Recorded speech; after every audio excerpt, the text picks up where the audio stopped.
के बाद जब ये थोड़ा ड्राई हो जाए आपकी स्किन में पे नीचे आपके मैंने इसको ऑलरेडी काफ़ी ज़्यादा खत्म कर पैकेजिंग और वो धुबई को कंट्रोल करता है। तो serum versus vitamin C. Hi guys, welcome back to my YouTube channel. आज की वीडियो में हम लोग बात करने वाले हैं niacinamide serum versus vitamin C, और इसका आज हम लोग कंपैरिजन करने वाले हैं कि आपको इन दोनों में से कौन सा यूज़ करना चाहिए, आपकी स्किन टाइप पे आपको कौन सा यूज़ करना चाहिए।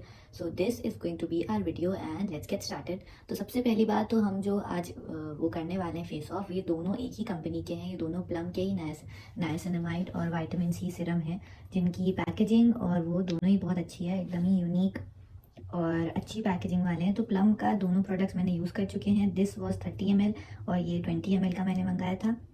प्राइस में ज़्यादा डिफरेंस नहीं था क्योंकि मैंने इसको फुल साइज़ में मंगाया था, तो ये मुझे थोड़ा 540 समथिंग का मिला था and this was I think 350 something. तो दोनों ही अच्छे प्रोडक्ट्स हैं, बट अब जो आपको कौन सा यूज़ करना चाहिए अपनी स्किन पे वो हम लोग आज बात करने वाले हैं सबसे पहले।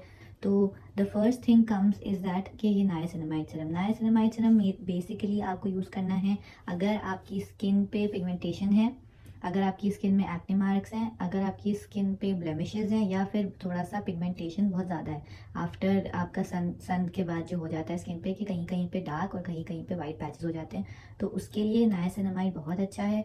अगर आपकी ड्राई स्किन है तो नाइसिनामाइड आपको थोड़ा सा कम उसमें क्वांटिटी में लगाना चाहिए, क्योंकि ये बेसिकली ऑयल को कंट्रोल करता है। तो अगर आपकी ड्राई स्किन ऑलरेडी है और आप इसको अपनी स्किन पर अप्लाई कर रहे हैं तो ये आपकी स्किन को थोड़ा सा नुकसान पहुंचा सकता है, क्योंकि आपकी स्किन ओवरली ड्राई हो जाएगी after using this.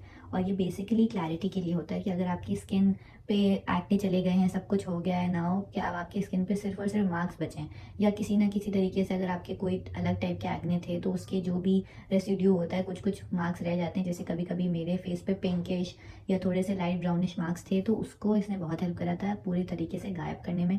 So this is a really nice product niacinamide. अगर आप प्लम का नहीं मंगाए हैं तो आप कोई भी और ब्रांड का मंगा सकते हैं। मैं प्लम का इसलिए बता रही हूँ क्योंकि मैं पर्सनली प्लम के ही दोनों प्रोडक्ट्स यूज़ कर चुकी हूँ, तो मुझे इन्हीं का आइडिया है। वरना नाइसिनामाइड ऑर्डिनरी का, मिनिमलिस्ट का, इन सब की आता है।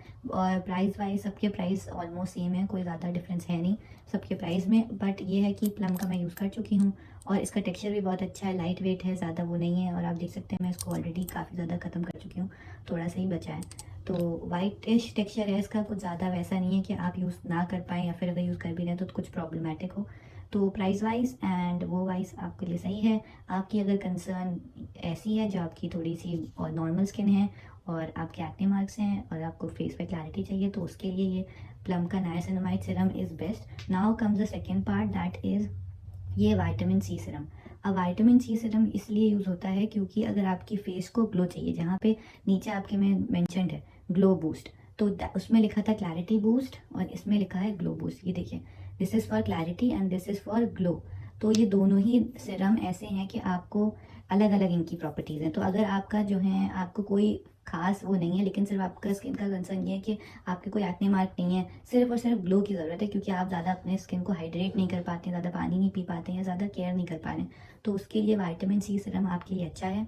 इसको अगर आप यूज़ कर रहे हैं तो आप AM and PM both use करें, क्योंकि ये बहुत ज़्यादा स्किन को ड्राई नहीं करता, ये और हाइड्रेट करता है। तो अगर आपकी ड्राई स्किन है, आपकी स्किन को हाइड्रेशन की ज़रूरत है, या आप कोई ज़्यादा टेक केयर नहीं कर पा रहे हैं अपनी स्किन के लिए, तो विटामिन सी सीरम आपके लिए अच्छा है। और दोनों सीरम के लिए मैं आपको कुछ टिप्स देना चाहूँगी। पहली टिप ये कि आप थोड़ा सा पहले पैच टेस्ट कर लें कि अगर आपकी स्किन पे सूट करता है then only you use, otherwise आप इसको यूज़ मत करिए। नाउ सेकंड थिंग इज़, जब भी आप इस सीरम को यूज़ कर रहे हैं तब आप ये ज़रूर से ज़रूर ध्यान रखिए कि आप इसके यूज़ करने के बाद सनस्क्रीन लगा रहे हैं, दैट इज़ मस्ट। क्योंकि अगर आप अपनी स्किन पे कोई भी एक्स्ट्रा चीज़ लगा रहे हैं, उसको कोई ट्रीट कर रहे हैं, कोई भी नॉर्मल प्रोडक्ट नहीं लगा रहे हैं, तो सनस्क्रीन इज़ वेरी एसेंशियल, क्योंकि ये सब जो सीरम होते हैं वो आपकी स्किन को थोड़ा सा सेंसिटिव बना देते हैं। तो अगर आप बाहर निकल रहे हैं तो आपके लिए सनस्क्रीन या एक layer of protection is very very important. तो सनस्क्रीन बिल्कुल भी ना स्किप करिएगा। And me personally I use both of these products only at night. दिन में मुझे लगता है कि मैं बहुत ज़्यादा बाहर जाती हूँ, बहुत ज़्यादा मुझे फेस वॉश करना पड़ता है, प्लस मैं बार बार थोड़ी थोड़ी देर में वज़ू करती रहती हूँ, तो मुझे इतना ज़्यादा इन प्रोडक्ट्स का वो फ़ायदा नहीं हो पाएगा जो मैं ओवरनाइट इनको लगाऊंगी, तो ये ज़्यादा देर तक के लगे रहेंगे ऑन माई स्किन। एंड मैं अगर इतने पैसे खर्च कर रही हूँ तो at least I want the product to be अच्छे से यूटिलाइज्ड ऑन माई स्किन। मैं ये नहीं चाहूँगी कि मैं प्रोडक्ट पे पैसे भी खर्च कर रही हूँ and in some time I have to wash my face again. So I usually put these products at night, जब मुझे कोई एक्स्ट्रा काम नहीं होता है। I only have one thing to do, that is कि मुझे बस मुँह धुल के सो जाना होता है।